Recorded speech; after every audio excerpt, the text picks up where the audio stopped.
మీ father ఎక్కడో చిత్తూరు జిల్లా నుంచో ఎక్కడి నుంచో పల్లెటూరు నుంచి పొట్ట పట్టుకుని చెన్నై వచ్చి రోడ్ల మీద తిరిగి అవకాశాలు సంపాదించుకుని రూపాయి జాగ్రత్త చేసి ఒక సామ్రాజ్యాన్ని నిర్మించి మిమ్మల్ని పెంచి ఇండస్ట్రీలో అక్కినేని నందమూరి ఇలా కొన్ని కుటుంబాలు ఉంటే వాళ్ళలో మంచి కుటుంబం అనేది ఒక స్టేజ్కి తీసుకొచ్చారంటే అది చిన్న విషయం కాదు కదా. అవును సార్. దాన్ని మీరు ఒప్పుకుంటారు కదా సార్. దాంట్లో నేను డినై చేస్తాను, నేనేమండి సార్. అదే కాదు. ఇప్పుడు మీరు తెలుసో తెలియకో మీ ఆవేశం కావచ్చు, లేకపోతే మీ ఆవేదన కావచ్చు, లేకపోతే ఒకళ్ళ మీద మీ కోపం కావచ్చు, దాన్ని డ్యామేజ్ చేస్తున్నారు కదా అన్నది నా బాధ. నేను దాన్ని డ్యామేజ్ చేయలేదు సార్, అది ఎప్పటికీ డ్యామేజ్ కాదు. ఇక్కడ నేను ఒక్కడిని వచ్చి ఒకటి మాట్లాడేసి అంత లెగసీని నేను డ్యామేజ్ చేస్తానంటే దట్స్ నాట్ ఇట్. నేను మా నాన్నగారిని ఏమనలేదు, ఆయన మీద ఏమనలేదు, ఎక్కడైనా ఒక చోట చూపిండి ఆయన అనింది. నో, ఇట్ వాస్ ఇది ఒక ఇద్దరి మధ్యలో జరిగింది, ఒక అన్న తమ్ముళ్ళ మీద జరిగింది. అది జరిగి ఇట్ కేమ్ ఆఫ్ త్రూ నాన్నగారికి నాకు అయినట్టు ప్రొజెక్ట్ అయిపోయింది. అది ప్రొజెక్ట్ అయ్యి ముందుకెళ్ళింది తప్ప మా నాన్నగారి లెగసీని కానీ ఆయన ఒక క్రియేట్ చేసిన లెగసీని కానీ, అందుకోసమే ఆయన ఇంత గొప్పగా క్రియేట్ చేసిన లెగసీ కానీ ఆయన సంపాదించిన ఆస్తి కానీ ఏ రోజు నేను అడగలేదు, అడగను కూడా. ఎందుకంటే సార్ ఆ respect that is this hard money. అడిగే రైట్ నాకు లేదు, ఎవరికి లేదు. బట్ అండ్ నేను ఫస్ట్ నుంచి ఆ మైండ్ సెట్తోనే నేను కొత్త డైరెక్టర్లు ఎన్నుకోవడం, కొత్త మ్యూజిక్ డైరెక్టర్లు ఎన్నుకోవడం, because I wanted to make my mark. So అంతే తప్ప ఆ పెద్ద ఆయన ఉద్దేశించి చేయాలనే ఏ ఉద్దేశం కాదు. ఆయన నేర్పిన నీతే, ఆయన చూసి పెరిగింది, ఆయన నేర్పించిన నీతే. ఆ నీతి వైపు నిలబడేసరికి ఆయన చుట్టూ చేరి అందరూ దాన్ని డివైడ్ చేశారే తప్ప నేను యాజ్ అ సన్గా ఆయన చెప్పిన నీతిలోనే నిలబడాను సార్. ఇప్పుడు ఎందుకంటే ప్రతి కుటుంబంలోనూ, నా కుటుంబంలో కాదు ఎవరి కుటుంబం, ప్రతి కుటుంబంలో చిన్న చిన్నవి ఉంటాయి, కొంత చిన్న ఉంటాయి. ఇప్పుడు సారీ, ఇంతకుముందు మీరు ఒక ఫాదర్గా చెప్తున్నారు, మీ ఫాదర్ మీ గురించి కంపేర్ చేద్దాం. మీరు వైజాగ్ దగ్గర విలేజ్ నుంచి వచ్చారు కదా సార్. ఇప్పుడు మీ ఫాదరు మీరు ఉన్నారు, మీ బ్రదర్స్ ఉన్నారా సార్? ఉన్నారు. ఊరికి జస్ట్ ఒక సిచ్యువేషను, మీరు పెళ్ళే ఉన్నారు, అక్కడ ఒక చిన్న గొడవ అయింది, ఓకేనా? ఒక 10 మంది దుండగులు కత్తులు కర్రలు వేసుకుని వచ్చారు. ఇప్పుడు సిచ్యువేషన్ మీ గొంతు మీద నరుకుపోతున్నారు. ఇప్పుడు మీరు ఏం చేస్తారు? నాన్న నరుకునానా అంటారా? నరుకునాన్న అంటున్నారు. చెప్పండి సరదాగా. నరుకున్నాను. తండ్రి నరకడు కదా, ఎందుకు నరుకుతాడు? తండ్రి అంటే తండ్రి కాదు, ఇక్కడ తండ్రి కాదు. మీరు తండ్రి అడుగుతున్నారు, ఇక్కడ చేసింది తండ్రి కాదు, ఇంకెవరైనా మీ కుటుంబ సభ్యులు. ఆ సిచ్యువేషన్ క్రియేట్ ఇక్కడ. అప్పుడు మీ ఫాదర్ వచ్చేసి అక్కడ ఉండరు, ఉండండి. మీ ఫాదర్ అక్కడ ఉండరు, ఫాదర్ ఎక్కడో ఉంటారు. ఆయనకు ఒక కథ చెప్పుంటారు, మీరు చెప్పాలని ట్రై చేస్తున్నారు, అవకాశం లేదు. ఇప్పుడు మీ మీద అటాక్ జరుగుతుంది, ఫైట్ చేసుకుంటాను. ఎలా చేస్తారు? నేను నా పాయింట్ లేదు, మీరు ఇది చెప్పేసేయండి, ఆ తర్వాత నాకు ఆన్సర్ వస్తుంది. నేను ఎలా ఫైట్ చేయాలో ఆల్మీ ఫైట్ చేసుకుంటాను డైరెక్ట్గా. ఏం చేస్తుంటారు? మీకు ఈ సిచ్యువేషన్ వచ్చింది, ఏం చేసి ఉంటారు మీరు? నా సిచ్యువేషన్లో ఏం చేసి ఉంటారు మీరు? కర్రతో వస్తే కర్రతో ఫైట్ చేస్తాం, మాటలతో వస్తే మాటలతో ఫైట్ చేస్తాం. నేను కాదని అంటలేదు, ఇది ఎంతవరకు అదే జరిగింది కదా చెప్పింది. అప్పుడు వచ్చి హెల్ప్ కోరరా బయట, అప్పుడు మీ బలైన అయిపోయి ఇప్పుడు మిమ్మల్ని మీ భార్య పిల్లల్ని కాపాడుకునే సిచ్యువేషన్లో మీ నాన్నని రీచ్ అవ్వలేనప్పుడు, మిమ్మల్ని సొంత వాళ్ళు చేసేటప్పుడు మీరు ఏం చేస్తారు? ప్రాణం కాపాడుకోవాలి. అదే చెప్తున్నాను. ఇప్పుడు మీ ప్రాణం మీది, మీ పిల్లల ప్రాణం కాపాడు.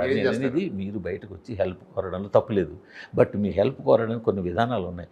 ఫర్ ఎగ్జాంపుల్ మీరు ఎలా కోరుతారు? మీరు ఆలోచించుకునే ఏం చేస్తారు? మీరు నా పెద్దనాన్న కుటుంబం ఉండొచ్చు, మా చిన్నాన్న కుటుంబం ఉండొచ్చు, నాకు ఎవరు లేరు సార్. వాళ్ళు మాట్లాడేది ఇప్పుడు మీకు ఎవరు లేరు, మీకు ఎవరు, ఇది ఒకటే ఛాన్స్ మీకు, ఇది ఒకటే ఛాన్స్. ఆయనతో మాట్లాడితే సమస్య అయిపోతుంది, బట్ ఆయన మాట్లాడాలంటే మీరు ఇక్కడ వేసేస్తారు మిమ్మల్ని. అప్పుడు నేను అనేది అంటున్నాను సార్, అప్పుడు ఏమంటే ఆయనకి ఎవరు అప్రోచ్ అవ్వగలరు అని చూస్తాను. ఇప్పుడు మీ ఫ్యామిలీ మిమ్మల్ని కొట్టి నరికేదానికి వచ్చిన 5 minutes టైం అడుగుతారా? కాదు సార్, ఫైటే అది వదిలేండి సార్, నేను ఫైట్ గురించి మాట్లాడట్లా. బయటకు వచ్చిన తర్వాత ఫైట్ మీరు ఓవర్ పవర్ అయ్యారు. మీరు ఇప్పుడు ఆ ఫైట్ బయటపడిపోవాలి. మీరు తర్వాత నీ పెద్దానికి చేసుకుంటారో చిన్నానికి చేసుకుంటారో, మీరు కజిన్ బ్రదర్కి చేసుకుంటారో, అది మీ ఇష్టం. ఆ ఫైట్ బయటపడాలి కదా. మీరు ఏమైనా కుంఫు బ్రూస్లీ కాదు కదా. 100 మంది పడిపోతే ఏం చేస్తారు? మీరు 10 మంది పడిపోతే ఏం చేస్తారు? మైక్ ముందుకు వచ్చారు సార్, ఆ వేళ మైక్ ముందుకు వచ్చి ఉంటారు. మైక్ సార్, పోలీసు వచ్చిందే మనుషులు ఉన్నారు అక్కడ, ఓకే. ఫస్ట్ అది తెలుసు కదా. మీరేం చేసి ఉంటారు? అదే నేను చెప్తున్నా సార్, ఫైట్ చేస్తానే చెప్తాను కదా. ఫైట్ చేయలేరు సార్ మీరు. 20 మంది వస్తే ఎలా ఫైట్ చేస్తారు? పారిపోవడం, ఇంకందుకేం చేస్తాం? ఫైట్ చేయడానికి పారిపోవాలి, అందుకని ఏం చేస్తాం? పిల్లలు వదిలేసి పారిపోతారు, అందుకే వాళ్ళు తీసుకు పారిపోతావు. ఎలా పారిపోతారు? దారిలో మనుషులు ఉన్నారు, ఎలా పారిపోతారు? ఇప్పుడు అప్పుడు ఉండండి, అప్పుడు ప్రశ్న వెళ్ళి కొడతారా కొర్రా మీరు? ప్రశ్న ప్రశ్న పోలీసు ఇప్పుడు నన్ను ప్రశ్న పోలీసుని ఇది దాటించండి అనే ప్రశ్న పోలీసులు సాయం అడుగుతాం కాదనట్లేదు. అదే చేసింది నేను. అవును, నేను దాని అదే గురించి కూడా చేసి అనట్లేదు. ఎందుకని మీ ఇలాంటి వాళ్ళు వచ్చి అడిగితే ఎందుకంటే అప్పుడు నేను ఆన్సర్ చేయాలి కదా, ఎందుకు వచ్చావే, ఎందుకంటే ఇది జరిగింది. సార్, మీరు ఆ సిచ్యువేషన్ ఓవర్కమ్ అయిపోయారు, ప్రెస్ను సపోర్ట్ చేసుకున్నారు, పోలీస్ కంప్లైంట్ ఇచ్చుకున్నారు. ఆ సిచ్యువేషన్ ఓవర్కమ్ అయిపోయిన తర్వాత వీలైనంత వరకు ఆ ఫ్యామిలీ గౌరవాన్ని కాపాడాల్సిన బాధ్యత కూడా మీ మీద కొంత ఉంటుంది కదా. 100% ఉంది సార్. అందుకే నా జీవితం మళ్ళీ కొనసాగించుకుంటున్నాను కదా. అందుకే ఇది చాలా మంచి ఏమనట్లేదు. అవును. ఇంకా ఆ తర్వాత నేనేమలేదు, ప్రతిసారి ఒక అటాక్ అయితే దానికి రియాక్ట్ అయ్యాను. మీరు నా ప్రతి అటాక్ మిమ్మల్ని కంపారిజన్ పెడతాను. ఇప్పుడు నేను ఉన్నాను సార్, నేను అడుగుతున్నాను. ఇప్పుడు నన్ను అడగచ్చు, ఏమయ్యా ఆయన ఎక్కడో మైక్ ముందు మాట్లాడితే నేను మరి నువ్వు ఆయన క్వశ్చన్ చేస్తున్నావు, మరి ఇప్పుడు నువ్వెందుకు అడుగుతున్నావు అదే క్వశ్చన్ మళ్ళీ? లేదు, తప్పలేదు మీరు అడగడంలో. నాకు ఈ క్వశ్చన్లో మిమ్మల్ని మీరు రైట్, మీరు ఆ గౌరవం అంటున్నారు కదా, మీ ప్రాణాల మీదకి వచ్చి ఉంటే మీరు అప్పుడు నీతి న్యాయం ధర్మం అంటారా, ఓయమ్మ ప్రాణం అని బరిగిస్తారు? నేను ప్రాణాల మీదకి వచ్చినప్పుడు మీరు ఓయమ్మ ప్రాణం అంటారా, నీతి న్యాయం ధర్మం అంటారా? పోలీస్ దగ్గరికి వెళ్తాను, పోలీస్ దగ్గర న్యాయం జరగకపోతే మీడియా దగ్గరికి వెళ్తాను. అది పక్కన పెడితే నేనేమంటానంటే అదే కదా, అది ఎందుకు పక్కన పెట్టాలి? అదే జరిగింది. అది అయిపోయిన తర్వాత సంగతి నేను మాట్లాడుతాను. అయిపోయిన తర్వాత కూడా మీకు అవకాశం దొరికినప్పుడల్లా అవకాశం దొరికింది సార్, అవకాశం తలుచుకుని అవకాశం సార్. సార్ ఉండండి, మీరే ఎన్నిసార్లు ఇంటర్వ్యూలు అడిగారని చెప్పారు. అవును, అంటే అది అవకాశం వచ్చినట్టే కదా. వచ్చి మాట్లాడాను మీతో? లేదు. నేనని అవకాశం తిరుపతి వెళ్ళినప్పుడు కావచ్చు, లేదంటే వెళ్ళినప్పుడు కాదు, గొడవ అయినప్పుడు. తిరుపతిలో గొడవ అయినప్పుడు సరదాగా చెప్పండి ఒకటి, దాని వెనకాలే గొడవ. మీ యూట్యూబ్ దీన్ని మీకే చూపిస్తాను. సో మీరు అడిగేటప్పుడు మీరు హోంవర్క్ చేస్తుంటారు. నేనేమన్నానంటే మీరు కొంచెం ఎక్స్ట్రా హోంవర్క్ చేస్తే ఆ క్వశ్చన్స్ కూడా నాకు నేనే హోంవర్క్ చేసి రాలేదు. నేను హోంవర్క్ చేయాలి కదా, మీరు ఇంత గొడవ అయినప్పుడు కొంచెం. అంటే మిమ్మల్ని అబ్జర్వ్ చేసింది ఏంటంటే, నాకు అనిపించింది ఏంటంటే, నా అబ్జర్వేషన్ ఏంటంటే, మీ అబ్జర్వేషన్ నా స్పీచ్ వరకు చూశారు, నేను దాని వెనకాల ఏమైందో అది కూడా చూసేయండి సార్ అంటే. అది కరెక్ట్. నాకేమింది అంటే, పాపం ఆయన ఇవాళ 70 ఏళ్ళ వయసు దగ్గరికి వచ్చి ఉంటుంది ఆయనకి.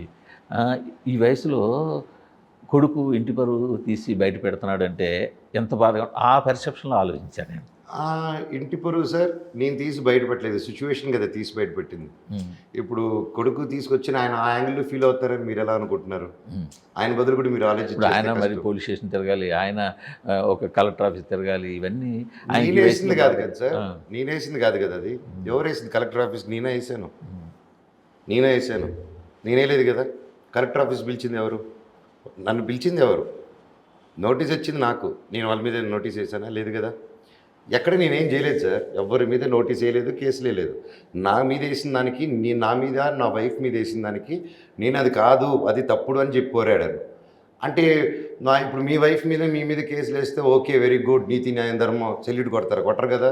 తప్పుడు కేసులు వేస్తే మీరు ఊరుకోరు కదా. డీల్ చేసుకోవడం 2 రకాల విధానాలు ఉంటాయి కదా. మీరు ఎలా చేస్తుంటారు చెప్తే సైలెంట్గా డీల్ చేసుకుంటాం. కానీ ఇప్పుడు నాది ఆర్డినరీ ఫ్యామిలీ, మీది సెలబ్రిటీ ఫ్యామిలీ సార్. కోస్తే ఇద్దరికి రక్తం వస్తుంది కదా సార్, దెబ్బ తగిలితే బాధ వస్తుంది కదా సార్. అంటే మాది కొంచెం గోల బయటకి ఎక్కువ అవుతుంది. నేనేమంటే, నేను కోర్టు చుట్టూ తిరిగినా, పోలీస్ స్టేషన్ తిరిగినా, ఏమంటారు ఆర్డినరీ వాళ్ళు అంటే ప్రెస్ పట్టించుకోవద్దు, మీరు సెలబ్రిటీ గారు ప్రెస్ పట్టించుకుంటుంది అంటున్నారు. అవును, మీరు ఎందుకు ఆర్డినరీ వాళ్ళని కూడా ఇలా పట్టించుకోరు? నేనేది మీరు ఎందుకు ఆర్డినరీ వాళ్ళని నా గురించి అడిగితే, నేను కోర్టు చుట్టూ తిరిగినా, పోలీస్ చుట్టూ తిరిగినా ఎక్కువ మంది తెలియదు. పోలీసు చుట్టింది నా వల్ల కాదు సార్. నా మీద కేసులు వేస్తే బావేనండి, నా మీద కేసులు వేస్తే నేను చేయలేదు అనేసి. ఇప్పుడు నేను ఇంత చెప్పాను కదా, మీరు అడిగారు, నేను చెప్పిన దాంట్లో మీకు ఏమర్థం? ఒక్కసారి నాకు అది మాత్రం చెప్పండి. అవును, మీరు చెప్పింది ఏంటంటే, అవతల వాళ్ళు నన్ను ఆ దిశగా వెళ్ళడానికి ఫోర్స్ చేశారు, సిచ్యువేషన్ అలా ఫోర్స్ చేసిందని చెప్తున్నారు. ఒకసారి మీరు ఆ సిచ్యువేషన్ ఉంటే ఏం చేసి ఉంటారు? ఫస్ట్ నుంచి ఇప్పుడు నేను చెప్తూ ఉంటాను, ఆ సిచ్యువేషన్ మీరు